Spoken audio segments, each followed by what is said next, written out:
Salut tout le monde et bienvenue dans cette nouvelle exploration. Aujourd'hui, on se plonge dans un numéro captivant du magazine marocain, l'ODG iWeek. Ah oui? Accrochez-vous, car on a un cocktail d'infos. Actualité, politique, culture, art de vivre, bref, une véritable immersion dans la vie marocaine et internationale. Oui, c'est un numéro très complet qui nous permet de découvrir les multiples facettes du Maroc d'aujourd'hui. On va parler de sujets aussi divers que la violence contre les femmes, le dynamisme du cinéma marocain, les enjeux géopolitiques et même l'influence des réseaux sociaux comme TikTok sur la perception de la culture marocaine. Tiens, en parlant de TikTok, le ministre de la Jeunesse, de la Culture et de la Communication semble préoccupé par l'image du Maroc sur la plateforme. Hmm. Il envisage même d'intervenir auprès de TikTok pour les aider à mieux comprendre les nuances de la culture marocaine. Oui, C'est un signe de l'importance croissante des réseaux sociaux, vous ne trouvez pas? absolument. C'est un exemple frappant de la manière dont les perceptions se forment en ligne, et pas toujours de façon juste ou équilibrée. Le gouvernement marocain semble prendre ce phénomène très au sérieux. Et à juste titre. Mais avant de plonger dans l'univers numérique, attardons-nous sur un sujet malheureusement d'actualité, le fléau du féminicide. Ah oui. Le DG iWeek consacre un dossier poignant à cette réalité qui frappe le Maroc et le monde entier. Les chiffres sont alarmants, une femme tuée toutes les 11 minutes dans le monde, Oh là là. et plus de 82% des femmes marocaines ayant subi une forme de violence au cours de leur vie. Ce sont des statistiques révoltantes qui mettent en lumière l'urgence d'agir. Le magazine souligne l'impunité dont bénéficient souvent les agresseurs, l'insuffisance des dispositifs de protection des victimes et les normes sociales qui perpétuent la domination masculine. Tout cela doit être remis en question. Le magazine appelle à une véritable révolution des mentalités, à briser le silence et à encourager les victimes à parler, à dénoncer ces violences. Mais au-delà des chiffres, le DGI Week donne aussi la parole à un psychiatre qui analyse l'impact psychologique de ces violences, Oui. les traumatismes, l'anxiété, la dépression qu'elles engendrent. Une dimension souvent oubliée, mais qui a des conséquences profondes. Tout à fait. Le docteur Cherkaoui, dont le magazine relaie l'analyse, souligne que ces traumatismes peuvent avoir des répercussions à long terme, non seulement sur les victimes elles-mêmes, mais aussi sur leur famille et sur la société dans son ensemble. Et en parlant de traumatisme et de conflits, le magazine aborde aussi la question du Sahara occidental et du Front Polisario. Mhm. Pouvez-vous nous éclairer sur ce sujet? Beaucoup de nos auditeurs ne sont peut-être pas familiers avec cet aspect de l'actualité marocaine. Le Front Polisario est un mouvement qui réclame l'indépendance du Sahara occidental. Un territoire que le Maroc considère comme faisant partie intégrante de son territoire national. Le magazine adopte une perspective pro-marocaine sur ce dossier, insistant sur les risques sécuritaires et les menaces que représenterait le Polisario pour la région. Le magazine met également en avant le soutien international croissant à la marocanité du Sahara, notamment de la part des États-Unis et de la France. On sent une volonté de rassurer sur la stabilité du Maroc et sa position géopolitique. Effectivement. Et dans cette optique de stabilité, le magazine revient aussi sur la réforme du système judiciaire marocain, notamment la loi sur les peines alternatives. C'est un sujet qui a suscité pas mal de discussions, n'est-ce pas? Oui, absolument. Certains y voient une avancée vers une justice plus moderne, visant à désengorger les prisons et à favoriser la réinsertion. Mais d'autres s'inquiètent du risque de voir des coupables acheter leur liberté et de l'impact sur la protection des victimes. Comment le magazine traite-t-il ces différents points de vue? Le magazine s'efforce de présenter les arguments des deux côtés sans prendre parti. Il met en avant la volonté de moderniser la justice, mais il relaie aussi les critiques et les inquiétudes soulevées par cette réforme. C'est intéressant de voir comment le magazine essaie d'offrir une vision nuancée du débat. Oui. Et en restant dans le domaine des réformes, le magazine parle aussi du Conseil de la communauté marocaine à l'étranger, le CCME. Je crois savoir que le Maroc mise beaucoup sur sa diaspora, à la fois sur le plan économique et culturel. C'est exact. Le CCME a pour mission de renforcer les liens entre le Maroc et les Marocains résidant à l'étranger, souvent désignés par l'acronyme MRE. Le magazine détaille les propositions visant à encourager l'investissement de la diaspora, à soutenir l'éducation des enfants de MRE et à créer une fondation Mohamedia dédiée à cette communauté. On sent vraiment une volonté de faire de la diaspora un partenaire clé du développement du Maroc. Oui. Et en parlant de développement, le magazine aborde aussi un sujet brûlant d'actualité. Les crypto-monnaies. Régulation, innovation, défis et opportunités. Comment le Maroc se positionne-t-il face à ce phénomène mondial? Le magazine analyse l'impact de la démission du président de la SEC américaine Gary Gensler sur le marché des crypto-monnaies. Oui, et spécule sur la direction que prendra la régulation sous Donald Trump. Il évoque également le projet de loi marocain en cours d'adoption pour encadrer ce marché. On voit que le sujet est suivi de près tant au niveau national qu'international. Le Maroc semble vouloir trouver un équilibre entre l'innovation et la protection des consommateurs dans ce domaine. Et en parlant d'innovation, un article particulièrement fascinant relate la prouesse réalisée par le groupe marocain, Encorad, qui a réalisé une prostatectomie à distance entre Casablanca et Shanghai. C'est une avancée incroyable dans le domaine de la téléchirurgie qui témoigne de l'expertise médicale marocaine et ouvre des perspectives formidables en termes d'accessibilité aux soins, notamment pour les régions isolées. C'est une véritable révolution pour la médecine. Oui. Et en restant dans le domaine de la santé, le magazine propose aussi des conseils pratiques pour lutter contre la constipation. D'accord. Alimentation, hydratation, bonnes habitudes. Des conseils simples, mais importants pour le bien-être quotidien. Oui, et il y a aussi un article sur le potentiel des plantes aromatiques et médicinales marocaines, un secteur qui pourrait devenir un véritable atout pour l'économie du pays. Le Maroc regorge de plantes aux vertus thérapeutiques reconnues et il y a un intérêt croissant pour les produits naturels et bio à travers le monde. C'est une opportunité à saisir pour le Maroc. Et maintenant, pour changer de registre plongeant dans le monde du cinéma, le magazine annonce la sortie de Vaiana 2, le nouveau film d'animation Disney, et met aussi en avant le succès du cinéma marocain au Festival international du film du Caire. Mohamed Kouyi a même remporté le prix du meilleur acteur. C'est une belle reconnaissance pour le cinéma marocain, n'est-ce pas? Absolument. Ce prix témoigne du dynamisme et de la créativité du cinéma marocain, qui s'affirme de plus en plus sur la scène internationale. Le magazine souligne également la qualité des films marocains présentés dans d'autres festivals prestigieux, comme la Semaine de la critique internationale à Cannes. Le cinéma marocain a le vent en poupe. Et en parlant d'événements culturels, l'ODG iWeek annonce aussi le Festival international du film de Marrakech, le FIFAM, qui se tiendra prochainement en partenariat avec M Avenue, un nouveau complexe culturel et commercial à Marrakech. Ce partenariat promet une programmation riche et variée, avec des projections de films, des expositions, des spectacles et des rencontres avec des personnalités du cinéma.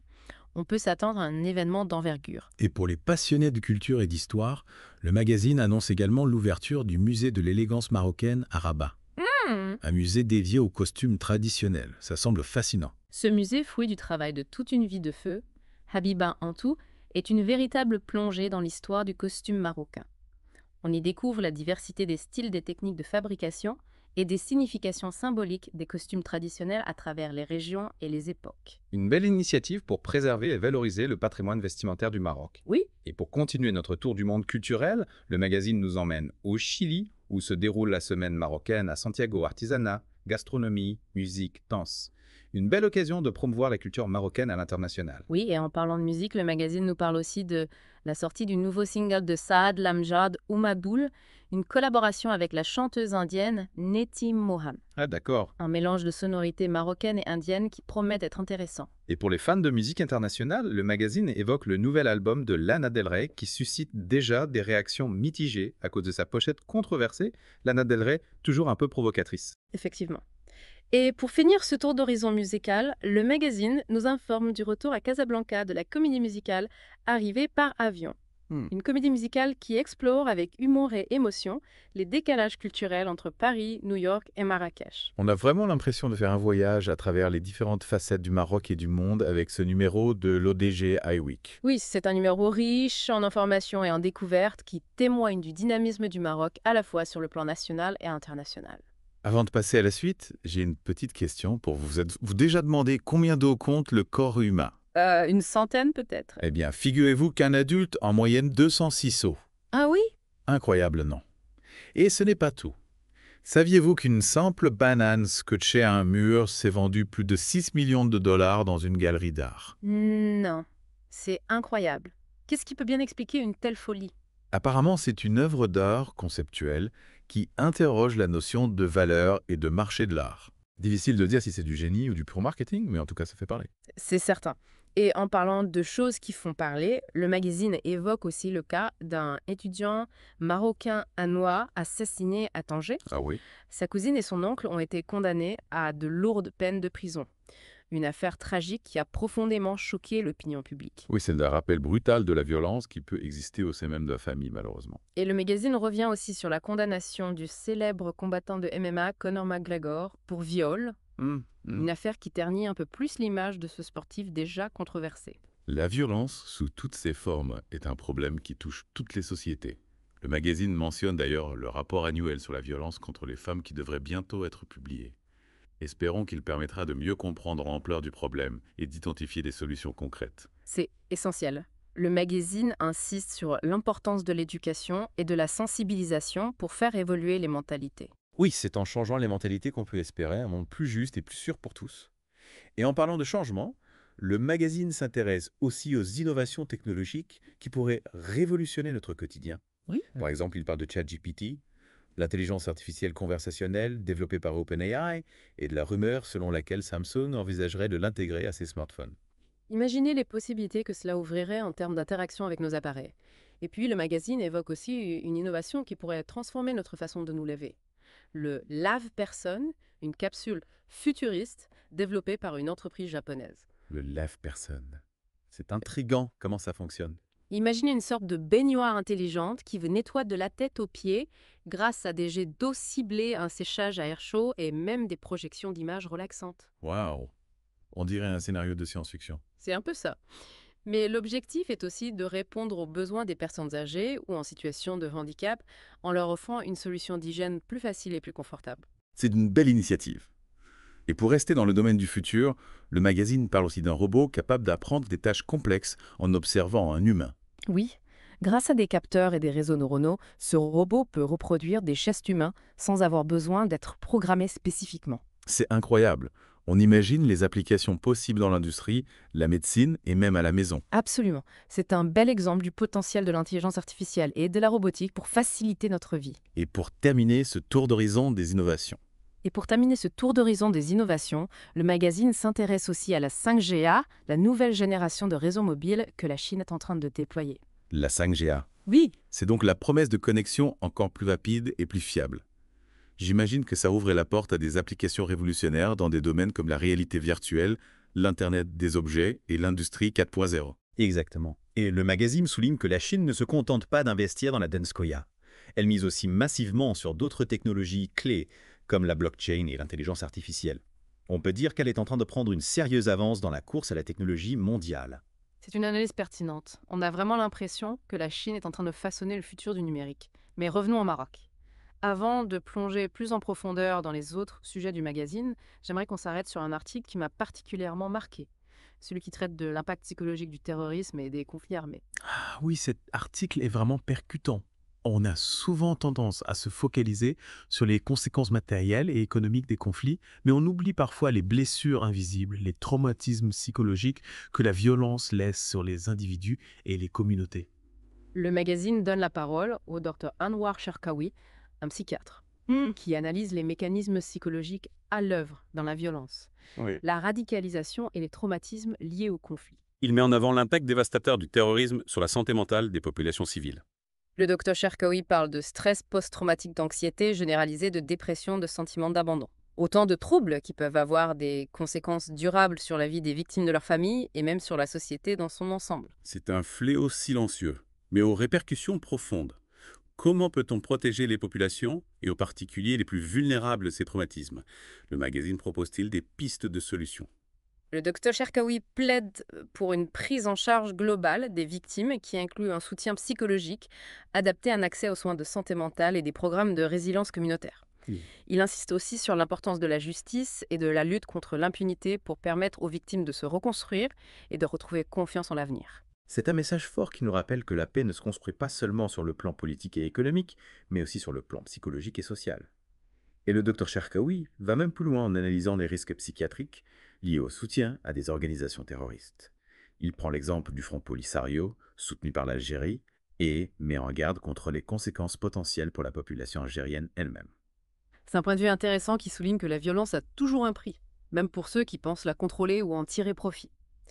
Le docteur Cherkaoui parle de psychotraumatisme interne, de violence retournée et d'un effet boomerang de la radicalisation. En soutenant la violence même indirectement, on s'expose à des conséquences imprévisibles et potentiellement destructrices pour sa propre société.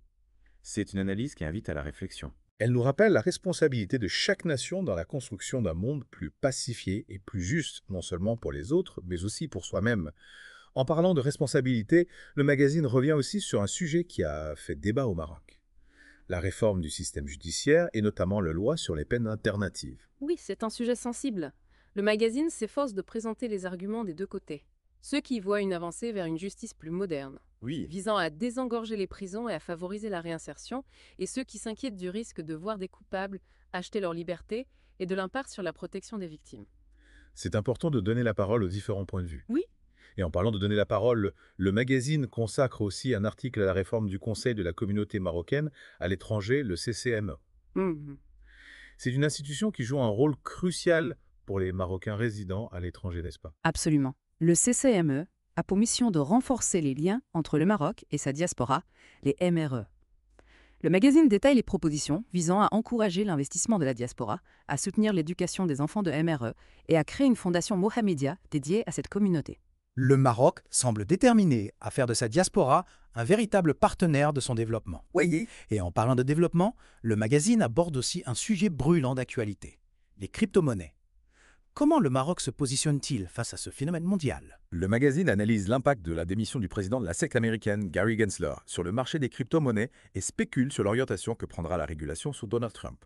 Il évoque également le projet de loi marocain en cours d'adoption pour encadrer ce marché. On voit que le sujet est suivi de près tant au niveau national qu'international. Le Maroc semble donc vouloir trouver un équilibre entre l'encouragement d'innovation et la protection des consommateurs dans ce domaine. Et en parlant d'innovation, un article particulièrement fascinant relate la prouesse réalisée par le groupe marocain Encourad, qui a réalisé une prostatectomie à distance entre Casablanca et Shanghai.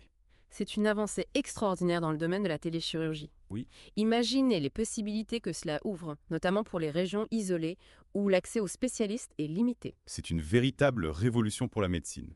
Et le magazine ne se contente pas de parler de haute technologie. Il propose aussi des conseils simples et pratiques pour le bien-être au quotidien, comme des astuces pour lutter contre la constipation. Oui, et il y a aussi un article très intéressant sur le potentiel des plantes aromatiques et médicinales marocaines. Le Maroc est un véritable trésor de biodiversité et ce secteur pourrait devenir un moteur de développement économique important. Passons maintenant à un domaine qui me passionne. Le cinéma. Le magazine annonce la sortie de Verna 2, le nouveau film d'animation Disney, et met aussi en avant le succès du cinéma marocain. Au Festival international du film du Caire, Mohamed Kouyi a même remporté le prix du meilleur acteur. C'est une belle reconnaissance pour le cinéma marocain. Absolument. Ce prix ainsi que la présence remarquée de films marocains dans d'autres festivals internationaux prestigieux témoignent du dynamisme et de la créativité du cinéma marocain. Le Maroc s'affirme de plus en plus comme une force créative sur la scène internationale. Et en parlant de créativité, le magazine annonce aussi le Festival international du film de Marrakech, le FIFOM, qui se tiendra prochainement en partenariat avec M Avenue, un nouveau complexe culturel et commercial à Marrakech. Ce partenariat promet une programmation riche et variée avec des projections de films, des expositions, des spectacles et des rencontres avec des personnalités du cinéma.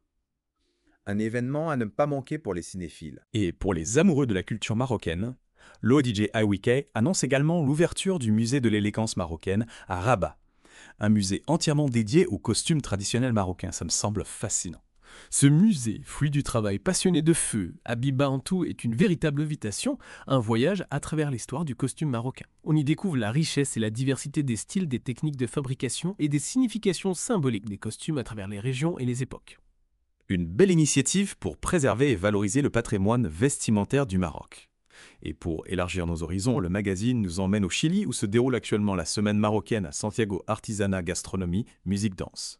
Une belle occasion de faire rayonner la culture marocaine à l'international. Oui, et en parlant de musique, le magazine nous parle de la sortie du nouveau single de Saad Lamjar Domadoul, une collaboration avec la chanteuse indienne Neti Mohan, un mélange de sonorités marocaines et indiennes qui promet d'être original. Et pour les fans de musique internationale, le magazine évoque le nouvel album de Lana Del Rey qui suscite déjà des réactions mitigées à cause de sa pochette controversée.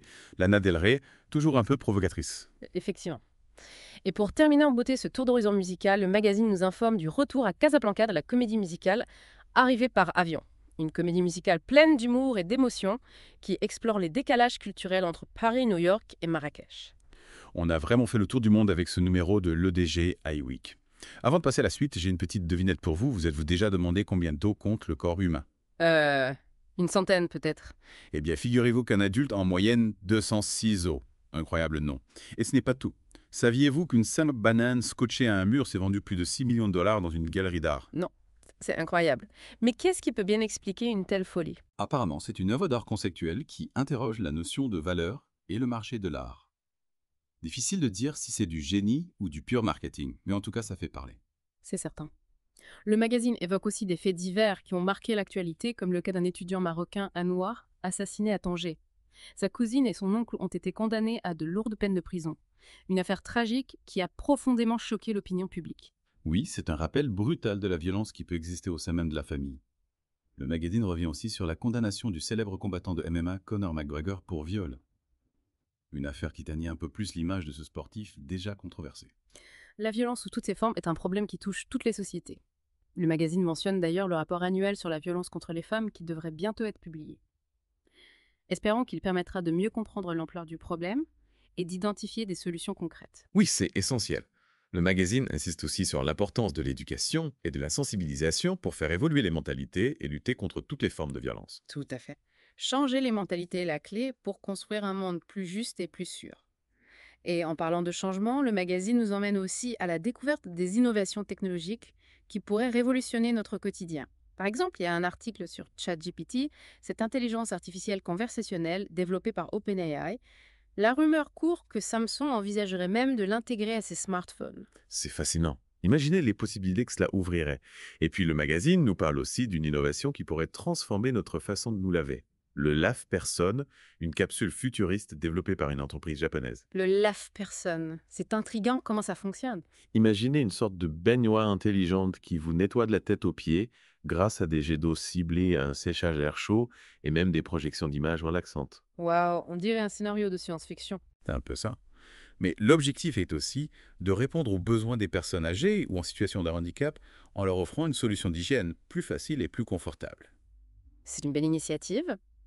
Et pour rester dans le domaine du futur, le magazine parle aussi d'un robot capable d'apprendre des tâches complexes en observant un humain. Oui. Grâce à des capteurs et des réseaux neuronaux, ce robot peut reproduire des gestes humains sans avoir besoin d'être programmé spécifiquement. C'est incroyable. On imagine les applications possibles dans l'industrie, la médecine et même à la maison. Absolument. C'est un bel exemple du potentiel de l'intelligence artificielle et de la robotique pour faciliter notre vie. Et pour terminer ce tour d'horizon des innovations. Et pour terminer ce tour d'horizon des innovations, le magazine s'intéresse aussi à la 5G, la nouvelle génération de réseaux mobiles que la Chine est en train de déployer. Elle promet des vitesses de connexion encore plus rapides et une meilleure fiabilité, ce qui ouvrira la voie à de nouvelles applications dans des domaines comme la réalité virtuelle, l'Internet des objets et l'industrie 4.0. La Chine semble avoir une longueur d'avance dans la course à la technologie. D'ailleurs, le magazine souligne ses investissements massifs dans la blockchain et l'intelligence artificielle. C'est fascinant de voir comment la technologie évolue à une telle vitesse. Oui, et ces avancées technologiques soulèvent des questions importantes sur l'avenir de nos sociétés, sur la manière dont nous allons vivre, travailler, interagir les uns avec les autres. Tout à fait. Et en parlant d'interaction, je voulais revenir sur ce que vous disiez tout à l'heure sur l'influence des réseaux sociaux. Le ministre de la Culture marocain semble préoccupé par l'image du Maroc véhiculée sur TikTok. Qu'en pensez-vous ? Je pense que c'est un sujet important. Les réseaux sociaux ont un impact considérable sur la manière dont nous percevons le monde et il est crucial de s'assurer que cette perception soit juste et équilibrée. Le Maroc, comme beaucoup d'autres pays, est souvent victime de stéréotypes et de préjugés, et il est important de lutter contre ces représentations erronées. Le ministre envisage d'intervenir auprès de TikTok pour les aider à mieux comprendre les nuances de la culture marocaine. Pensez-vous que ce genre d'initiative puisse être efficace ? C'est difficile à dire. Il est important de dialoguer avec les plateformes numériques, de les sensibiliser aux enjeux culturels et de les encourager à promouvoir une représentation plus juste et plus diversifiée du monde. Mais il faut aussi être réaliste. Les réseaux sociaux sont des espaces complexes. Il est impossible de contrôler totalement les contenus qui y circulent. C'est vrai. Il est donc important de développer notre esprit critique face aux informations que l'on trouve en ligne, de diversifier nos sources d'informations et de favoriser le dialogue interculturel. En fin de compte, c'est à chacun d'entre nous de construire une vision du monde éclairée et nuancée. Tout à fait. Et je pense que ce numéro de l'ODJ Week nous a offert une belle matière à réflexion. On a exploré des sujets très variés de la politique à la culture, en passant par la technologie et la santé. On a vu le Maroc sous différents angles. Un pays en mouvement qui cherche à se moderniser tout en affirmant son identité. Un pays fascinant avec ses défis, ses réussites, ses contradictions. J'ai l'impression qu'on a seulement effleuré la surface qu'il y a encore tant à découvrir sur le Maroc. Oui, c'est un pays qui mérite d'être exploré en profondeur. Et j'espère que ce deep dive aura donné envie à nos auditeurs d'en apprendre davantage. Moi aussi. Avant de vous laisser, je voulais vous inviter à réfléchir à une question qui me semble importante. Avec la montée en puissance des réseaux sociaux, comment peut-on s'assurer d'une représentation juste et équilibrée des cultures en ligne, notamment des cultures qui sont souvent victimes de stéréotypes ou préjugés? C'est une question complexe mais essentielle pour construire un monde plus juste et plus inclusif. Merci à tous de nous avoir écoutés.